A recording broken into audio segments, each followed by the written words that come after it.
Shalom saudara-saudara yang terkasih, saya Yanti, mahasiswi STT Ekumene Jakarta. Melalui channel ini, saya ingin membagikan kebenaran firman Tuhan dalam rangka memenuhi tugas hermeneutik Alkitab dengan dosen pengampu Bapak Dr. Timotius Bakti Sarano.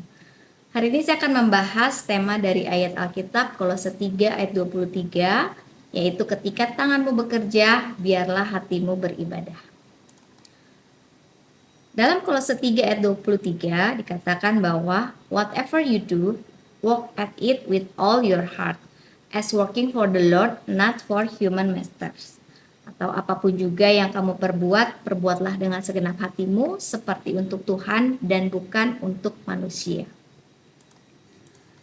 Kalau kita baca dalam terjemahan version lainnya, dalam Christian Standard Bible dikatakan bahwa whatever you do, do it from the heart, as something done for the Lord and not for people.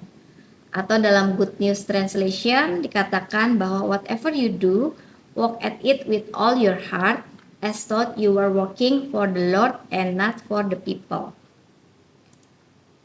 Ada ayat paralel yang lainnya, seperti di Efesus 6 ayat 7 dikatakan bahwa dan yang dengan rela menjalankan pelayanannya seperti orang-orang yang melayani Tuhan dan bukan manusia.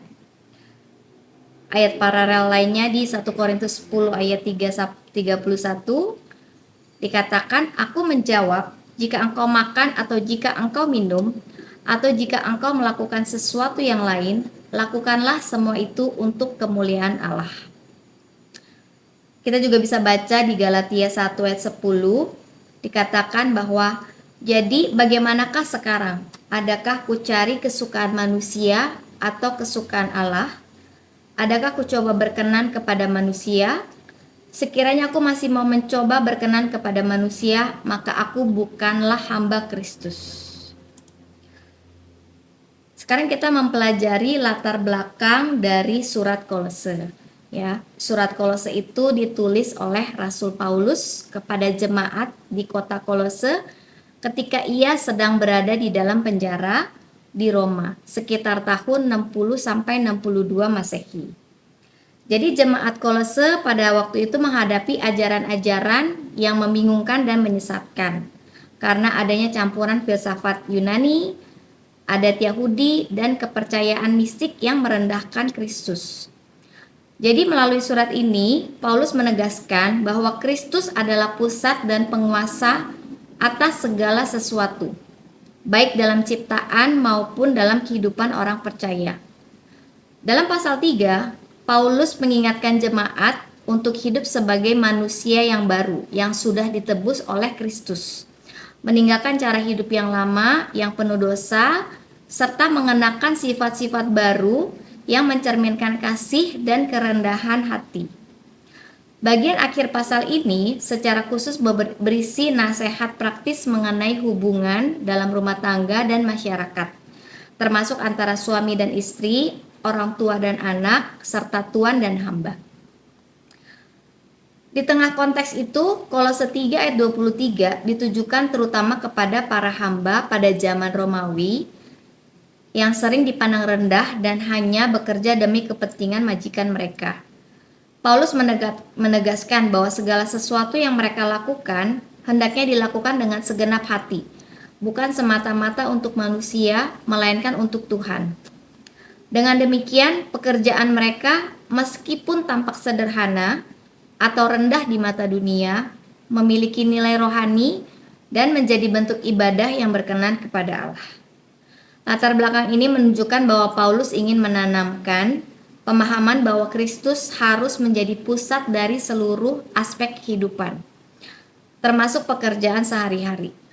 Ayat ini bukan hanya memberikan penghiburan bagi para hamba pada masa itu, tapi juga menjadi pengingat bagi semua orang percaya di sepanjang masa bahwa setiap aktivitas sekecil apapun memiliki makna yang kekal bila dilakukan dengan hati yang tulus untuk Tuhan. Lalu kita akan mempelajari konteks historisnya. Konteks historis Kolose 3 ayat 23 tidak bisa dilepaskan dari situasi sosial masyarakat Romawi pada abad pertama. Pada masa itu, sistem perbudakan merupakan bagian penting dari struktur ekonomi dan sosial. Banyak orang Kristen di jemaat Kolose berasal dari kalangan budak yang tidak memiliki kebebasan penuh atas hidup mereka, karena hidup mereka ditentukan oleh majikan yang mereka layani.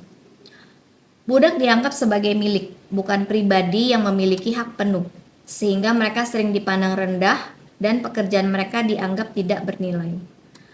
Dalam situasi ini, Paulus menasehatkan bukannya dengan mendorong pemberontakan terhadap sistem yang ada, tetapi dengan memberikan makna yang baru pada pekerjaan dan kehidupan sehari-hari para hamba. Dengan mengatakan bahwa apapun yang mereka lakukan hendaknya dikerjakan dengan segenap hati untuk Tuhan dan bukan untuk manusia, Paulus menegaskan bahwa nilai-nilai sejati dari pekerjaan tidak ditentukan oleh status sosial atau pandangan manusia, melainkan oleh motivasi dan kepada siapa pekerjaan itu dipersembahkan.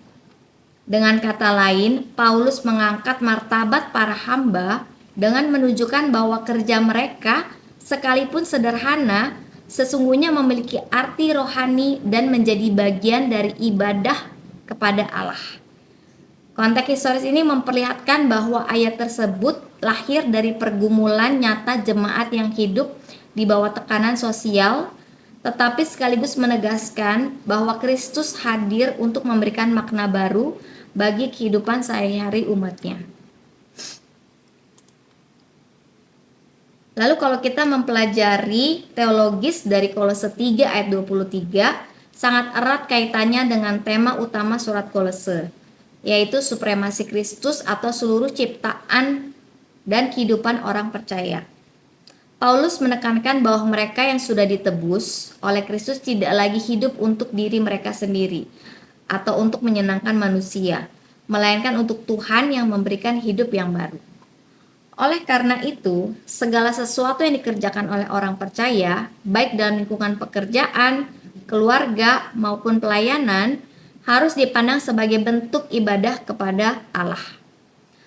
Dengan menekankan pekerjaan yang dilakukan seperti untuk Tuhan dan bukan untuk manusia, Paulus ingin mengubah cara pandang jemaat terhadap aktivitas sehari-hari, bahwa tidak ada perbedaan yang dianggap rohani dan pekerjaan yang dianggap duniawi, sehingga menjadi rohani dikerjakan dengan motivasi yang benar, yakni untuk kemuliaan Kristus. Secara teologis, ayat ini menegaskan prinsip imago Dei, bahwa manusia diciptakan segambar dengan Allah dan dipanggil untuk mencerminkan karakternya melalui kesetiaan, kerja keras, dan ketulusan hati. Dengan demikian, pekerjaan bukan hanya sekedar kewajiban sosial, tetapi juga partisipasi dalam karya Allah di dunia. Paulus hendak meneguhkan bahwa Kristus bukan hanya Tuhan atas ibadah di gereja, melainkan juga Tuhan atas seluruh aspek kehidupan, termasuk pekerjaan yang paling sederhana sekalipun. Jadi teologi di balik Kolose 3 ayat 23 adalah bahwa hidup orang percaya sepenuhnya berpusat pada Kristus, dan segala yang dilakukan harus menjadi persembahan yang kudus baginya. Kritik tekstual Kolose 3 ayat 23 umumnya tidak menunjukkan adanya perbedaan besar dalam naskah-naskah kuno, sehingga teks ini dianggap cukup stabil. Hampir semua manuskrip Yunani, baik yang berasal dari tradisi Alexandria, Bizantin maupun Barat, memuat ayat ini dengan redaksi yang sama, yaitu Panhoti en poite, exises ergazete, hosto Kyrio kai ok anthropois, yang diterjemahkan, apapun juga yang kamu perbuat, perbuatlah dengan segenap hatimu seperti untuk Tuhan dan bukan untuk manusia. Perbedaan kecil hanya ditemukan pada beberapa manuskrip minor, misalnya pada penekanan kata kerja ergaseste, yaitu bekerjalah atau usahakanlah, yang terkadang ditulis dalam bentuk variasi tata bahasa, tetapi hal ini tidak mengubah makna utama teks. Dengan demikian, hasil kritik tekstual memperlihatkan bahwa ayat ini terpelihara dengan sangat baik Dan pesan inti mengenai bekerja dengan hati yang tulus untuk Tuhan tetap konsisten dalam seluruh tradisi naskah. Lalu kalau kita mempelajari komentaris atau komentar dari tafsiran lainnya dari Matthew Paul's Commentary, ya. Jadi isinya adalah dengan berani dan gembira dari lubuk jiwa, bukan dengan terpaksa atau sambil bersungut-sungut, sekalipun mereka atau dalam artian para tuan bersikap keras kepala dan perintah mereka terasa berat, dengan menyadari bahwa sesungguhnya itu adalah Yesus Kristus yang berkuasa atas jiwa dan tubuh. Dalam Matius 10 ayat 28, bukan hanya manusia fana atau bukan demi mereka semata-mata yang sedang kamu layani. Jadi kita juga bisa lihat ya di Efesus 6 ayat 7, pandanglah kepada Tuhan yang berdaulat ini dalam pekerjaan rendah yang dipercayakan kepadamu oleh Tuanmu di bumi. Komentar lainnya yaitu dari Gill's Exposition of the Entire Bible, ya, mengatakan, dan apapun yang kamu lakukan. Jadi sebagian orang berpendapat bahwa kata-kata ini bersama dua ayat berikutnya berlaku umum bagi jemaat Kolose, yakni tentang pelaksanaan setiap pekerjaan baik oleh mereka. Namun jika dilihat dari kaitannya dengan ayat sebelumnya serta awal pasal berikutnya, jelas bahwa ini khusus ditujukan kepada para hamba dan apa yang mereka lakukan dalam kedudukan mereka itu, yakni dalam melaksanakan kewajibannya. Lakukanlah dengan segenap hati, bukan karena paksaan atau keterpaksaan, bukan pula dengan sungut-sungut, melainkan dengan hati yang tulus kepada Tuhan mereka. Kasih yang sesungguhnya tulus kepada Tuhan mereka, ya, memikirkan kebaikan serta kepentingannya, bahkan menemukan sukacita dalam pelayanan mereka. Seperti hamba Ibrani yang mengasihi tuannya, juga istri dan anak-anaknya, sehingga ia tidak mau meninggalkan tuannya. Lihatlah Keluaran 21 ayat 5, sebagai untuk Tuhan dan bukan untuk manusia. Lalu ada komentaris dari ekspositor Greek Testament juga, ya, isinya pekerjaan seorang hamba bukanlah hanya harus dilakukan dalam takut akan Tuhan, tetapi juga itu seakan-akan itu benar-benar dilakukan bagi Tuhan dan bukan bagi tuan manusia semata. Prinsip ini mengatur setiap bagian dari berbagai tugas yang ia lakukan dengan segenap hati dan dengan kerelaan. Paulus ingin menegaskan bahwa pelayanan mereka sama sekali bukan ditujukan kepada tuan duniawi, melainkan semata-mata kepada Kristus. Kalau kita mempelajari bahasa aslinya yaitu bahasa Yunani, dikatakan bahwa pan hoti en poiete ek sises ergazeste hosto kyrio kai ok anthropois, ya. Jadi frasa Yunani dalam Kolose 3 ayat 23 menekankan bahwa tindakan melakukan poiete bukan sekedar menjalankan tugas, melainkan sebuah proses yang berkelanjutan, suatu pola hidup yang kreatif, sadar, dan dihasilkan dari keterlibatan pribadi. Sedangkan kata sises, segenap hati, menunjukkan bahwa pekerjaan itu harus muncul dari seluruh diri, bukan hanya perasaan, tetapi dari jiwa yang utuh. Identitas, motivasi, terdalam, kemauan, pikiran, dan integritas batin. Artinya seseorang yang bekerja itu bukan karena terpaksa, tetapi karena dorongan batin yang murni dan total. Kata ergazeste itu artinya memerintahkan untuk terus-menerus bekerja dengan sungguh-sungguh, melibatkan diri secara aktif, menghasilkan nilai, dan tidak sekedar menjalankan kewajiban mekanis. Jadi jika digabungkan, makna mendalam adalah bahwa apapun yang dilakukan harus dilakukan dengan totalitas keberadaan, dengan kesungguhan sebagai bentuk pelayanan kepada Tuhan, bukan sekedar memenuhi tuntutan manusia. Lalu novelty dari Kolose 3 ayat 23 adalah kristosentris dalam segala pekerjaan, yaitu novelty utama itu adalah pergeseran fokus kerja dari manusia kepada Kristus. Paulus menegaskan bahwa segala yang dikerjakan, baik besar ataupun kecil, dilakukan seperti untuk Tuhan. Dalam dunia yang biasanya menilai pekerjaan berdasarkan kepentingan atasan atau pengakuan sosial, ayat ini menghadirkan pembaharuan radikal, yaitu pekerjaan yang berdasarkan kepentingan atau atasan atau pengakuan sosial. Ya, Tuhanlah yang menjadi audience of ones. Ya, ini berarti seluruh hidup orang percaya, termasuk aktivitas paling sederhana, dipusatkan pada Kristus. Ya, jadi seluruh hidup orang percaya, termasuk aktivitas sederhana, dipusatkan kepada Kristus. Jadi seluruh aktivitas orang percaya, termasuk hal yang paling sederhana, difokuskan, dipusatkan kepada Kristus. Dengan demikian tidak ada lagi pemisahan antara pekerjaan rohani atau pekerjaan sekuler, karena semua dapat menjadi ibadah bila diarahkan kepada Kristus. Dan ungkapan Yunani dengan segenap hati dan dengan atau dari jiwa menegaskan bahwa nilai pekerjaan bukan hanya dinilai dari hasil luar, melainkan dari motivasi batiniah kita sendiri. Paulus menegaskan integritas, ketulusan, kesungguhan hati dalam bekerja, bahkan ketika tidak ada manusia yang mengawasi. Ini adalah pembaharuan teologis karena mengajarkan bahwa ibadah sejati bukan hanya ritual di bait atau gereja, melainkan meliputi setiap aktivitas yang dilakukan dengan hati penuh bagi Allah. Dengan kata lain, integritas dan ketulusan dalam kerja adalah bentuk nyata penyembahan kepada Kristus.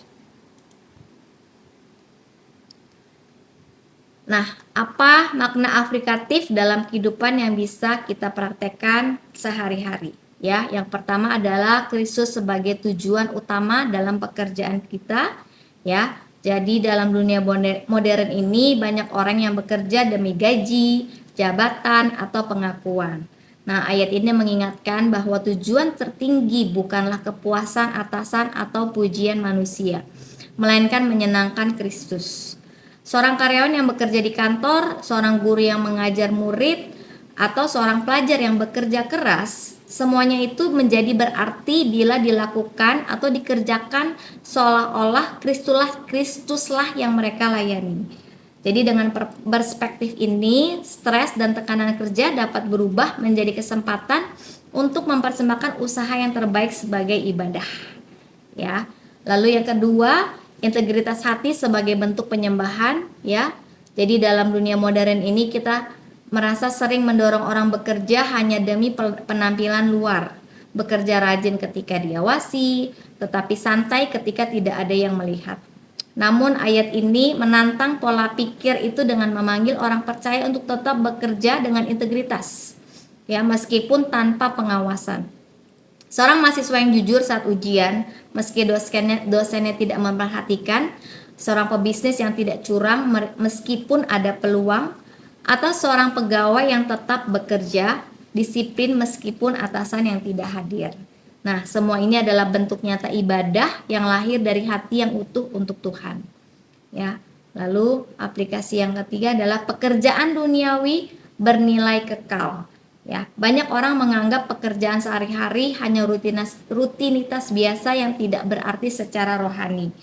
Namun Kolose 3 ayat 23 menegaskan bahwa pekerjaan paling sederhana pun seperti membersihkan rumah, merawat anak, menolong orang tua, atau melayani pelanggan di toko dapat memiliki nilai kekal jika dilakukan dengan hati untuk Tuhan.